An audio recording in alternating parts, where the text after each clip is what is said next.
Jensen Marold. You're a 15-year-old Formula 4 racing driver based in the Adelaide Hills, and you began your journey at just 5 years old. Recently, you stepped up to Formula racing, winning round one of the 2025 WA State Formula 4 Championship, and are now competing in the AU4 Championship. It's a pleasure to have you with me here on Inspired by. Thank you for joining me. Thank you for having me, Izzy. It was nice not having to travel too far for this interview. So Jensen, can you tell us how your journey into motorsport began? It all started when I was 5 years old. One of our good friends lended me their go-karts for me to have a little play in, and ever since then I've really loved it. And we got into dirt kart racing and did that for a year and won quite a few of those races, and then made the step up into bitumen. Got my first bitumen go-kart for Christmas, I think it was. And that would have been a cool present. Yeah, we went out to the go-kart track right across the road. So excited, so many emotions that flooded me there, and ever since I've been racing in the bitumen scene, go-karts, and then now recently, as you said, made the step up to Formula racing and Formula Ford and F4. When you first got in your friend's kart, what was the kind of feeling you had when you stepped into it? Did you kind of know it was something you wanted to do as you got older, or? Well, no, it wasn't something we saw coming, because it was just a new opportunity to try something new, as that's what I like doing, and Dad didn't really expect that one little ride in the friend's go-kart has turned, or the outcome that has today has really affected our whole family's life in a good way. Were you born with an innate ability to stay cool under pressure? Because I know being in the pits or racing on the track can be quite a nervous situation. It's definitely something that I've had to adapt to over the years. I was always sort of good with pressure. Yeah, made a few mistakes here and there, but that's the thing of learning, you know. But yeah, you see, I race mountain bikes a little bit, and especially in my off year from karting, that really helped. At the start of 2021, I said to Dad, you know, I've had enough of karting for this year. I would like to have a little off year, as I started getting back into mountain biking. And when I was mountain biking, I was winning quite a few of my races. I did cross country, downhill, road riding, and the pressure of someone being behind me just didn't have the same impact on me as it did with other people if it was the other way around. Learning to drive was almost like second nature for me. Like, we had a lot of people saying, and even my parents, they were very surprised that, because a lot of people, when they start to learn how to drive a go-kart, they're always spinning off and, you know, just finding their boundaries, I guess. But me, I was always sort of catching the kart and rarely ever spun. You seem to have learnt to race really fast from a young age. Does that ever scare your family? Well, my mum always has her heart in her mouth every time she watches. Over the years, they've learned to watch and have faith in me, I guess. Mum usually could never watch the first lap of the race with all 30 to 40 karts. How are you feeling about the race this weekend with Jensen racing Formula 4 for recently? We're absolutely excited. I mean, it's something that he loves, and we've always put a lot of effort into what he enjoys. The problem is we enjoy it as well. It's absolutely sensational, and it's a little bit addictive. So yeah, that's why we're still here doing this. You support both of your children and go above and beyond the parenting commitment. Did your parents support you with your passions growing up? Our parents come from a different background. They were migrants from Germany into Australia, and so they had to work very hard with their hands just to make $1 and put some bread and soup on the table. That's something that I grew up from, and it's something that I didn't want to be like, and I want to be able to have the opportunity for ourselves and my family to enjoy a few things. So hard work, a lot of hard work as a tradesman, and here we are, spending our retirement. Has your kind of career in the electrical side of things helped with the motorsport, with some of the mechanical side of things? As an electrician, you become very used to using tools and being a very adaptive, just even house wiring, fault finding. Again, as I mentioned, my father did all his own mechanicking on his own cars, and I learnt from a young age how to mechanic as well, fix up motorbikes. So with that, I went into karting with some knowledge on how to turn a spanner, as they say. How do you feel with Jensen going at 220 k's on the track? I keep saying, couldn't you have gone faster? Really? Absolutely, Not all the worried time. at all? No, not at all. No, It's funny, Sam, my wife, and I, we look at the lap times, we check it out, we go, Jensen, you could have done that corner a little bit better. You support both of your children, and with Jensen's racing incredibly. Are you sure you don't feel scared at all when he's racing at that speed? No. With other cars, especially at the start when they're all kind of competing for pole position. Yeah, well, that is a nervy part of the race, 100%. When we did go-karting, Sam would literally walk away for a lap and a half, and then she'd come out and see whether he actually did pop out on the track and not into the dirt and up against the tyre. Do you think you'll be ready when you learn to drive an actual car? Maybe. I'll probably be a little bit impatient with the throttle because I'm always used to having my foot flat to the floor. I'll probably be a lot more aware on the roads because you've got to be very concentrated while driving a race car at those high speeds. Yeah, and I'll probably forget indicator a lot because It's not something you're Yeah. used to having. 'cause Yeah. you're always turning without. You started racing, as you said, at just age 7 professionally during the Cadet 9 category. What was that kind of like, being at that young age, having to like face pressure, like where you hadn't really experienced that before with racing? Yeah, it was definitely a challenge because I was like the little fish in the big pond, so to speak. Like I was racing with those guys that have done it for a few years. They've had a lot of experience very fast, some of them which are now racing in Europe, some good friends of mine. Yeah, I definitely made every opportunity I could to learn off them. It was a little bit scary at first, but as I learnt more off them, I got a lot more comfortable with dealing with the pressure. And Coming towards 2019, you were starting to win a lot of state championships. How did that feel, kind of starting to get out there and get your name as one of Australia's top young drivers? yeah, it was definitely a confidence boost for sure. End of 2019, I made the next step up into Cadet 12, which was the category above Cadet 9 for 9 to 12-year-olds. But yeah, straight away I was up in the top 5, battling same pace as them. On a bit more of a personal level, how do you feel when you like buckle into the car before a race? Like, what's the kind of like feeling you get from that? A little bit of adrenaline. I've done it for a little bit now, so I'm quite used to it. I think about what I'm going to do, my session plans. Especially in these F4 cars, it's really important to get the tyres really nice and warm. So like that's gone through my head, where and what I'm going to do while warming up the tyres and how to do it properly. There's like a lot of things you can't like prepare for when you're racing. I remember you posted on your Instagram, there was a tool that came like flying out of nowhere. Tell us about that. So I had, we got my first car helmet. I had to have a different helmet, one with studs, which connect to a harness device, so your head doesn't go flying forward and damage your neck. Finally got a helmet painter, said, yep, we can fit your helmet in now. So we got it done. First race, it was actually, the last race of the day, and first lap, Spanner came up, hit me right in the head, just nicked the top of my visor, and I can't use that helmet again. It's too damaged, so had to get a new one, unfortunately, but yeah. There's a lot of things like you can't prepare for, Yeah. but was it a bit of a shock when that happened, because you wouldn't really be able to stop before that happened? It just kind of You couldn't even see it No. coming at you. You just felt this big jolt. Jensen, I think you'd be the only F4 driver at your school. What are your peers' reactions like when they find out you're a race driver? Yeah, they are definitely very supportive of me. I like to keep them updated, and quite a few of them follow the F1, so they would like to see me there one day. Well, that's the ultimate goal. Quite a few of them have come out to my races, and it's really good to see my friends and peers showing support.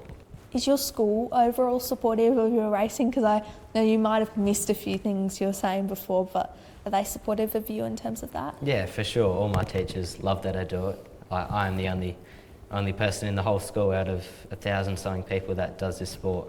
So, front office lady, she always likes to keep me updated, and all the quite a few petrol heads, at school, they like to definitely catch up and see how I'm going. Do you ever feel uncomfortable standing out with what you do? Sometimes. It's not something which a lot of people understand. When I told them I did go-karting or racing, they probably think it's like the little bumper cars, but they couldn't be further from the truth. We're going off right now to do one of the practice laps. So we'll be able to watch them upstairs from the balcony on the track, which will be really cool. This is in preparation for qualifying tomorrow, and then the race 1 to 3 on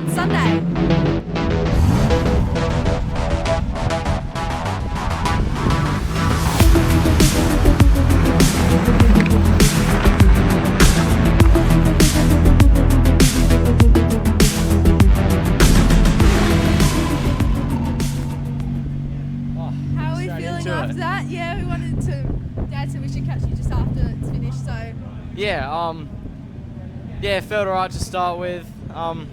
Fortunately, you know, faster cars, having to let them by quite a fair bit, but yeah, no, I think that was a solid time. Tyres were getting old, so I noticed the rears were starting to get really loose, and yeah, there was just no time to gain, so yeah, no, it was a valuable session, but yeah. How do you feel you think you've went with the times, especially around those corners? Sorry? How do you think you went with the times, especially around the corners? Times? Times, yeah. Yeah, times I feel were alright. I definitely made an improvement from last time. But yeah, as I said, yeah, these tyres, they were previous races tyres, so they've had a lot of heat cycles, and they're quite old, so they're at the end of their lifespan now. So, but you need experience with loose tyres, because on race 3 and race 2, your tyres are starting to go over the mountain a little bit, start to head downhill, so you need to learn how to drive in these conditions. So yeah, no, it's definitely a very valuable session. I think you could have gone a bit faster somewhere in there. Do you think? You reckon? Yeah. If we dialed up the power a little bit more, Yeah. that would be nice. Are you looking forward to racing the next gen cars that are a little bit faster with the Halo? Yeah, that is definitely my goal, to race them one day. Yeah, unfortunately, that does come at a hefty price, but we're doing the best what we can do as a family now, and with our current sponsors, we're always looking for some more, obviously. But yeah, seeing those cars definitely fly past you on the straights, you get that itch, you want to be in it. What's it feel like when you get to hop up onto that number 1 spot of the podium and hold up the trophy? It's definitely a really good feeling, you know, because all the work you've done, you engineered, driving the car, having a really good race and battle. Like, the most achieving ones and the most proud ones are the ones where you've having to race someone like really hard and you've come out on top. So that, yeah, it feels amazing, especially when you spray champagne. I was about to say, have you ever gotten to spray the champagne? Quite a few times. That looks really fun. I see the drivers do that on TV and stuff. What sacrifices have you had to make with such an intense kind of schedule with your racing? My parents have had to spend a bit of time away from work. Well, we've had to give up a few of our spare time, some even family commitment, because we're, you know, travelling around Australia, going to races, but we do manage it. And yeah, it's going good now, but it's a little bit harder now with my sister especially doing swimming at such an early time at 4 a.m. It wouldn't be nice to hear like the alarm on people waking up around the house when you're still asleep. What's your ultimate goal in racing? Oh, I'd love to make a living out of it one day, whether that be anything, Formula 1, IndyCar, GTs, supercars, anything. I would like to get over international next year, as that is the next step required in my racing career. We'll need a fair bit of sponsorship for that. You're certainly on track to getting there. Who's your racing idol? That's a tough one. I mean, I look at everyone differently, and I take the best out of, you know, Ayrton Senna and Michael Schumacher. You know, I definitely, after watching the Senna documentary, I never knew too much about him, but after watching that, I'd probably have to say Senna is probably my idol, with how much hard work and determination he had to get there. Especially Lewis Hamilton. He's another really good example. He didn't come from any money. He was 1 point away from winning the championship on his debut year in Formula 1, and that's something special, yeah. Can you tell us a bit how, when you did one of the last races of the day, when you were doing Formula Ford, how it felt when it was raining? Was that something you were used to doing in the fast practice? Not really, because it was the first time I was in the car in the wet, and being Formula Ford, you run the same tyres in the dry and the wet, so it was really loose. I managed to go really well for my first time, actually better than I was in the dry. Do you think that's like a skill you want to keep honing? Because I know some racers, especially like Senna, that's like their kind of conditions that they love to race in. Yes, for sure. What advice would you give to kids who really want to get into racing, whether it's motorbikes, go-karting or even formula racing, but are kind of scared of what other people might think? My best advice is, well, don't care what other people think, you do you. The main thing is that you're having fun, you know. Have you ever had someone tell you that racing isn't a real job? Yes, I do get that quite a few times. A lot of people say it's just, you know, driving around in circles, so to speak. It's a bit more than that, isn't it? Yeah, quite a bit more, yeah. What kind of advice would you give to kids that get told that and they don't want to not listen, but they also start to question themselves. As I said before, just go for it, just chase your dreams. Yeah, make sure you're having fun at the end of the day. Just chase your dreams, work as hard as you possibly can, and if you try your best, you will eventually get there. Do you have a plan B? Yeah, if things go south, I have been getting decent grades in school, so I would maybe like to be a motorsport engineer. Having raced and being an engineer would also be value for the team, because I would actually... You understand both angles, yeah. For sure. There's often times where you see like the mechanics like talking to the drivers, and sometimes the driver's like, oh well, this needs to be improved, otherwise this will happen on the track, and they can't relate to it. So I definitely think being able to do that, you'd be able to relate to it a lot more. Yes, and I see a lot of drivers saying, to their engineers or team, like, you haven't raced, what would you know? What do you love most about racing? I really enjoy the adrenaline, and I like how I'm just in my car by myself, just driving as fast as I can. It's a feeling which not many people have, but when they experience, they really enjoy it. The feeling of independence must be really good. Yeah, I do like being independent when doing sport, but it's also really good to be in a team as well, working together. Like in racing, yes, you're by yourself in the car, but you're There's also working with the you. team, yes. Has it been challenging trying to get sponsorship for your racing? For sure, yeah. It's with coming from karting and only done a few races in cars, it has been difficult. We've been trying. We've been getting some sponsorships, mainly from family and friends of friends' businesses. But yeah, we're definitely seeking a lot more sponsorship, especially to finish off this F4 season and progress international next year. I believe why companies should sponsor, because throughout my karting days I've always been fast, up at the front racing with the top guys that are now in Europe. I've been really successful in those races, or you'd be invited into the team pits and garages. You have a lot of promotion on like having your sponsor name on the side of my car, and also like teamwear. That's awesome. Check out Jensen Marold on Instagram at Jensen_Marold. You want to get him before he gets scooped up by too many sponsors. So yeah, we've got a champion in this room. So yeah, certainly check him out. One of Australia's youngest Formula 4 drivers, coming through the ranks, dominating from when he was young doing go-karts. What advice would you give to kids who are wanting to attract sponsors? Because obviously financially racing can be out of a lot of kids' reach.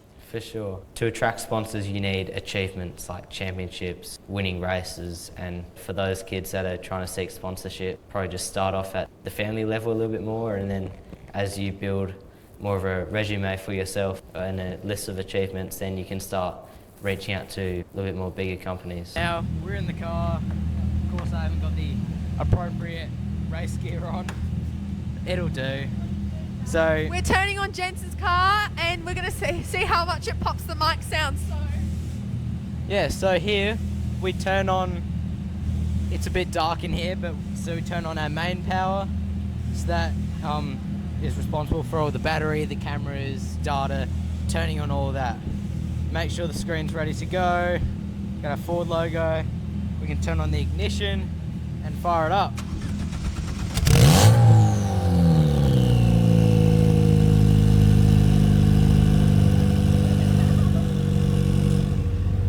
I was not expecting that.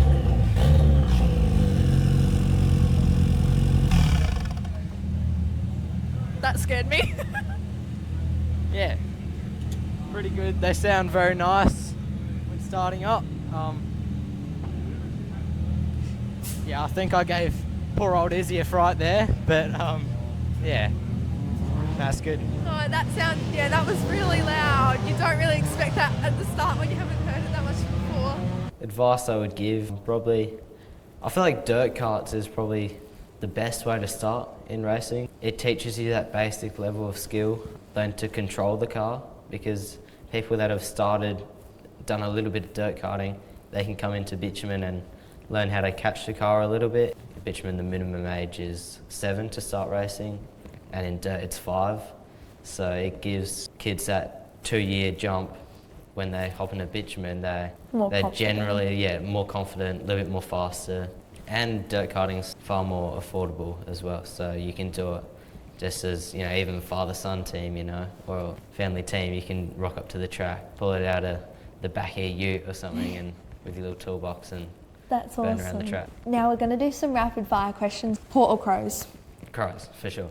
Screw port. Okay. So what's your scariest racing moment? Probably the scariest thing about racing is probably when you've got 30 or 40 carts all trying to win it in turn one. So you get people, and especially when you're smack bang in the middle, you got people like It's intense, smash into yeah. the back of you, and people like parking up in front, and you see people standing on the inside and like over carts and spinning, stalling, roadblocks. You must especially. enjoy going in pole position then, being able to kind of avoid that more. Yeah, it up the front when you're with the faster boys and they actually have an idea on what they're doing. It's definitely a little bit more relieving. What's been your favourite win? Like maybe when you've been having to, like, as you said, like race someone who's really good, or like being able to come first on that finish line? My favourite win was, I think, 2019 City of Melbourne. I started a little bit further back. It might have been like fifth, fourth. I was at the front with all the top drivers, so they were also getting away while I was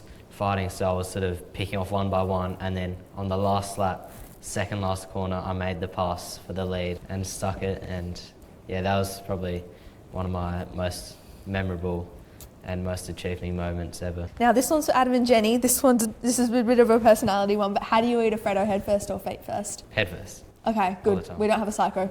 There's this huge debate at the radio station. Jenny, who co-hosts the breakfast show, she eats them feet first, and we say it's a really psychotic thing to do because they can see you eating them. So we always ask everyone that as a random question. So especially with the Freddos with the white heads, I always try to eat it at the perfect line where they. Yeah. Jensen, thank you so much for joining me on Inspired by today. You've offered some really valuable advice and have shared a lot of your achievements, which are incredible. So again, sponsors, check Jensen out. Thank you so much for joining me. Thank you so much for having me, and I really enjoyed this interview.